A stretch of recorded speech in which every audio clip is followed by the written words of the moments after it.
Hi, welcome to Take a Break, Take a Breath for Wednesday, September 29th. I'm Rick Boyer, the pastor of Prospect Presbyterian Church in Maplewood, New Jersey. And Take a Break, Take a Breath is an invitation for you to pause in your day, to stop all of the activities for just a moment and just breathe, to center yourself in God who made you and loves you and calls you by name. As we come together, I've been working my way through the book of Romans with you, the epistle to the Romans, and using that as a basis for our prayer time together, and also to do just a tiny bit of teaching, not a great deal, but just a tiny bit of teaching.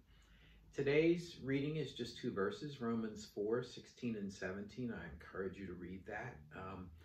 At the very end of that reading, it's kind of a summary of everything Paul's been saying thus far. And he goes back and says that Abraham is the ancestor of both the Jews and the Gentiles who are in faith, who have experienced God's righteousness, and they are made into one community.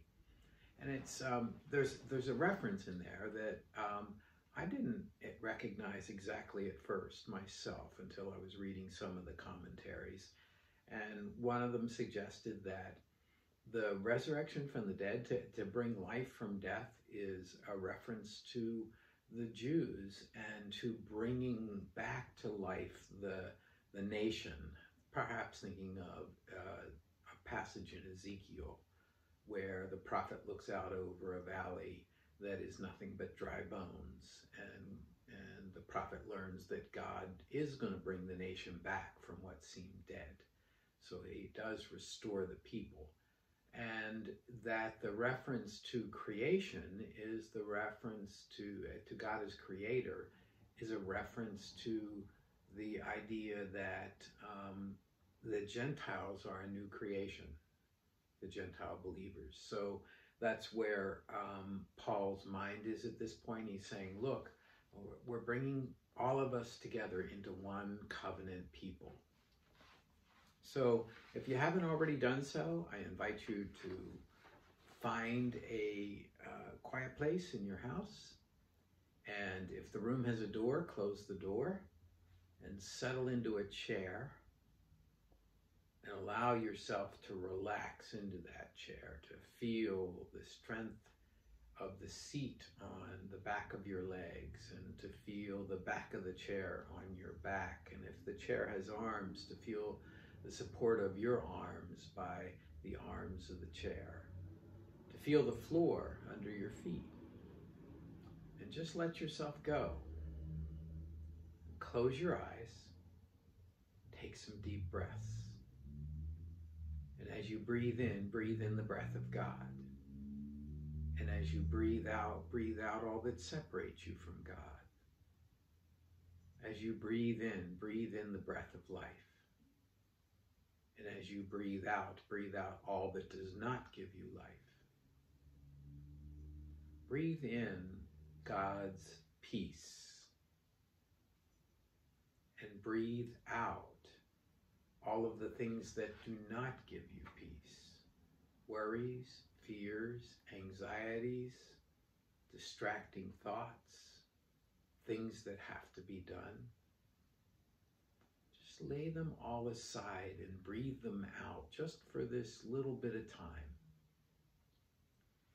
And imagine that the peace and presence of God and your awareness of God's peace and presence is growing with each breath. Imagine it like sunlight on a warm day. And as you are exposed to that sunlight, you feel it fall on your head. And the warmth of the sunlight, just as the presence of God and God's peace, bring relaxation to you. The muscles in your face relax, and your jaw unclenches. Your mind gets calm and peaceful. As it falls on your neck, God's peace settles into the muscles of your neck, and the tightness of those muscles is relaxed and they become soft. And any pains or headaches that were there from that, any tension is released.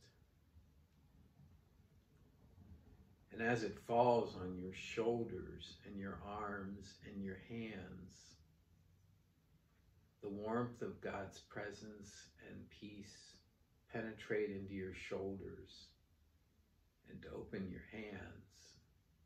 You're able to set down the burdens of the day.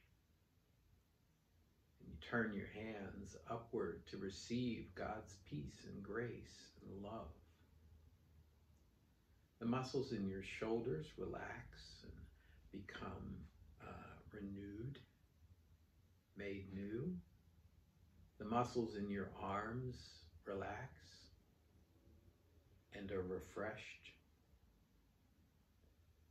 Remember, God is able to bring life from death, so God is able to restore the muscles of your body in these moments to renew them. And as it falls on your chest, your breathing remains deep and steady. And your heart rate slows to a calm and resting rate. And as it falls on your abdomen, all of the distress and disturbance that you've been holding on to in your stomach is calmed. As it falls on your back,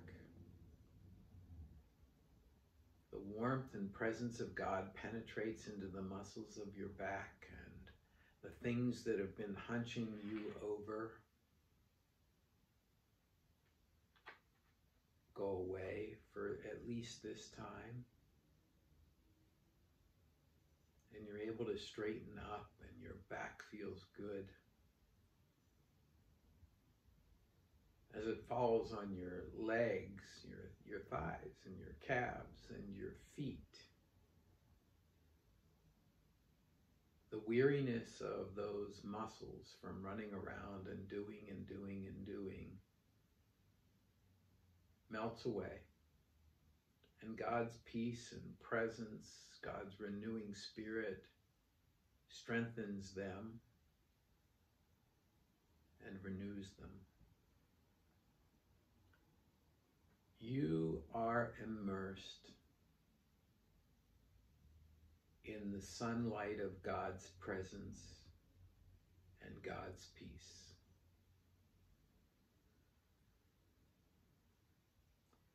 In your mind's eye, imagine a path in the woods. Notice all of the trees and the shrubbery and the undergrowth around you and the path that is laid out as you walk along. Hear the sounds of creation.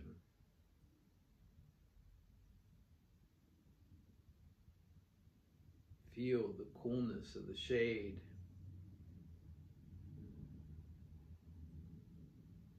As you walk along, you come to a spot on the side of a mountain.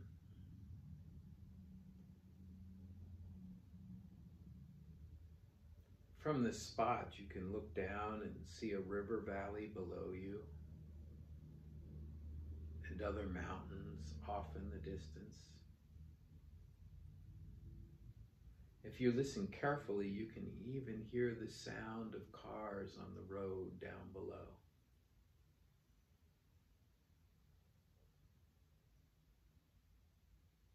You decide this is a good place to sit and rest. You think about, as you're sitting there, the story in Ezekiel of a valley of dry bones and God saying to the prophet, O mortal, O son of humanity, can these bones live?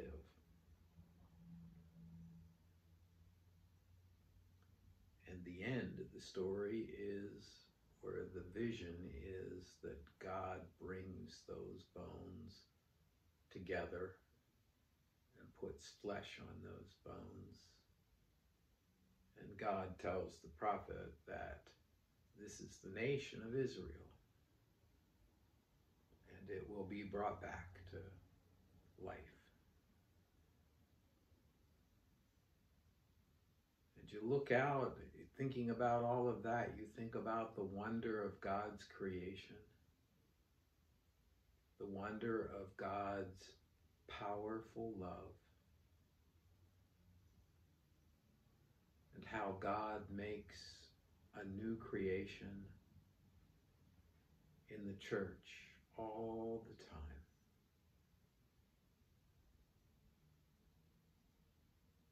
Sitting there on this mountain, you want to hold up to God the things that are on your mind, the things from our society and our news, and the things that are going on in your personal life and in the community of faith. I'll be quiet while you sit on the side of the mountain and chat with God. What does God say to you?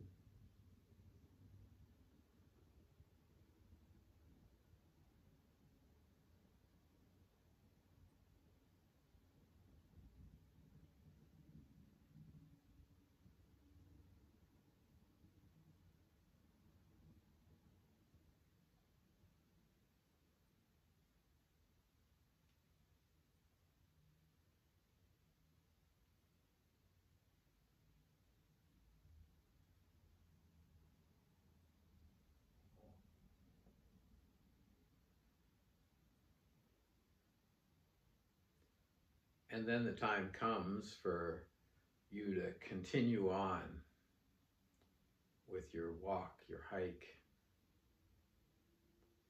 So you end this time in whatever way is right for you and appropriate for you.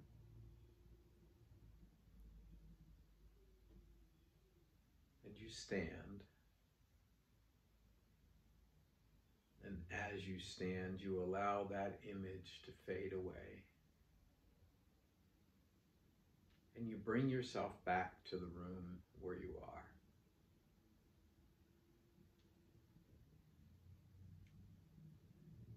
Let's take a break, take a breath for Wednesday, September 29th. If you have feedback for me, or you want to talk or pray with me, send an email to rick@prospectchurch.org.